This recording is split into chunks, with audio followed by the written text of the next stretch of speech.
Our pets have gone through the pandemic alongside us, and they've added to the wear and tear in our home. From house training a puppy or kitten mishaps, our soft furnishings have taken a hit. When it comes to the cleanup, it's vital that you seek professional cleaning help. Liquid hand soap isn't the way.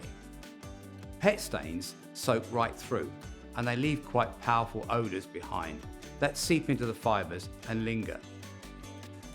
There are many types of upholstery or carpeting, and one cleaning method does not fit all. In fact, you could do more damage by using incorrect cleaning media. Even worse damage than the original offending substance. So don't get caught short by dubious cleaning substances. Ask professional cleaners in to get the job done the right way.